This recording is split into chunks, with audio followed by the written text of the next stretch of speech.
প্রশংসা করি আমি আল্লাহ তাআলার।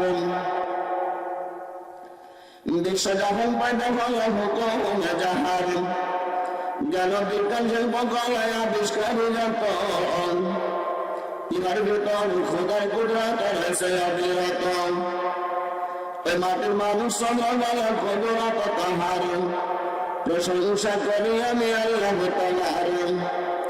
নবমঙ্গল সমঙ্গল করিয়াছেন সৃজন, ওই মাটির মানুষকে দিলেন আল্লাহ সবার উপরের পজিশন। সুখাদ্য দিলেন আরো করিতে আহার, প্রশংসা করি আমি মাবুদ আল্লাহ তাআলার। কেউ জবান বন্ধ থাকবেন না যে আল্লাহ আমাদেরকে এই বাংলার জমিনে এমন একটা অবস্থা হয়ে গেছে, ডান হাতে ইমান আর বাম হাতে আগুন, এই আগুন রাখার থেকে ইমান রাখা কষ্টকর। ওই জামানায় একান্নে মাঠ পাড়ার যুবক কর্তৃক আয়োজিত, যুবকেরা কর্তৃক আয়োজিত 2 দিন ধরে তাফসীরুল কোরআন মাহফিলের আজকে প্রথম দিনে স্বতঃস্ফূর্ত কণ্ঠে কোরআন শোনার ব্যবস্থা করে দিলেন। ওই মহান আল্লাহর দরবারে শুকরিয়া আদায় করুন। সবটুকু সত্য উজাড় করে দিয়ে নৌকা আর ধানের শীষের থেকেও আমার আল্লাহর নামকে একটু উচ্চারণ করে বলেন আল্লাহু আকবার। রাগ করলেন? গত বছরও বলেছিলাম আপনি যে জবান দ্বারা নৌকার স্লোগান দেন, জয় বাংলার স্লোগান দেন, আপনার যে জবান দ্বারা আপনি ধানের শীষের স্লোগান দেন, আপনার ওই স্লোগানের থেকেও যদি আমার আল্লাহর স্লোগানের আওয়াজটা একটু জোরে না হয়, আপনার ইমানের মধ্যে ঘাটতি আছে। কথা বলেন ঠিক কিনা? একটু মহব্বতে বলেন না আলহামদুলিল্লাহ। আর একটু জোরে বলেন আলহামদুলিল্লাহ।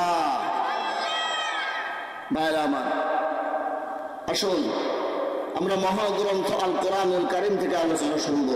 ইনশাআল্লাহ রাজি আছি তো? কোনো দোয়াল দেখার আমাদের টাইম নাই। কোরআন কি বলে ওই দিকে আমাদের হাঁটা লাগবে। কথা বলেন ভাইরা আমার। আমার আল্লাহ রাব্বুল আলামিন পবিত্র কোরআনুল কারীমের মধ্যে আল্লাহ ঘোষণা করে দেয়,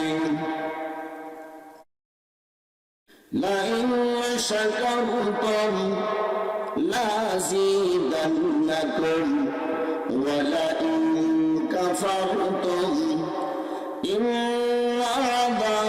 عذابي لشديد।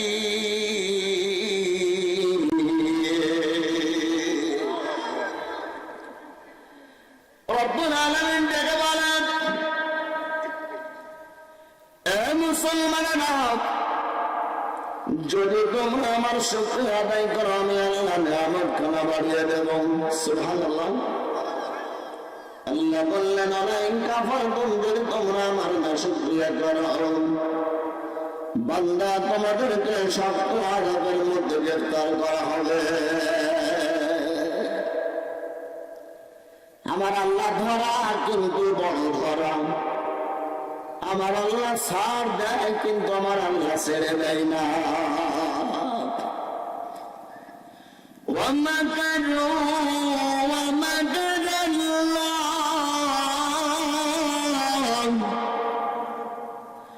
ওয়াল্লাহু খায়রুল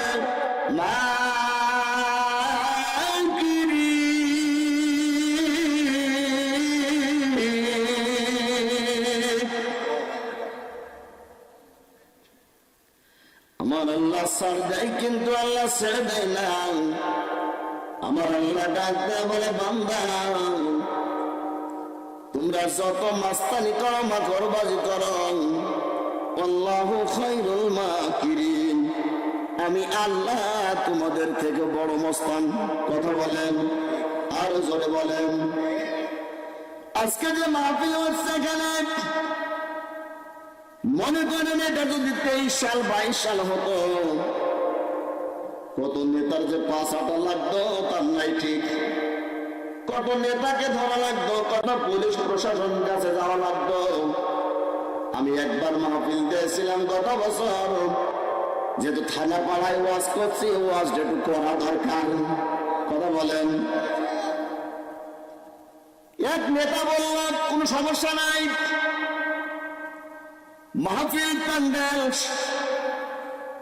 হয়ে গেছে, কাপড় টাঙানো হয়ে গেছে, স্টেজ হয়ে গেছে। এই মাইকালারাই ছিল, কি ঠিক বলছি? এই মাইকালারা সাক্ষী। সকালবেলায় আসলাম, মামা ব্যাপার কি? মাহফিলে কিন্তু আপনাকে থাকা লাগবে। তখন বলতেছে, বাপ তুমি কি থানা থেকে অনুমতি আনছো? আমি বললাম যে আপনি তো বলছিলেন আমি দেখবো। বলবো থানায় যাওয়া লাগবে। মানে মুখে মধু অন্তরে বিষ, এর নাম হলো পলিটিক্স। কথা বলেন। মুখে মধু আর অন্তরে বিষ, এর নাম হলো পলিটিক্স। থানায় আসলাম, সালাম দিলাম, সুন্দর ব্যবহার করলেন পুলিশ মহোদয়। উনি বললেন আমাদের হাতে ক্ষমতা নাই, আপনাকে এসপি অফিসে যাওয়া লাগবে। এসপি অফিসে গেলাম, খুব মার্কা মারা হুজুর, মাওলানা মহাসিন আলী হুজুরকে সঙ্গে নিয়ে ছিলেন আপনারা। ওনার খুব পুলিশ প্রশাসনের সাথে ভালো সম্পর্ক। আমি বললাম যে হুজুর একটু যাওয়া লাগবে, আমার মাদ্রাসার মাহফিল। গেলাম এসপি অফিসে।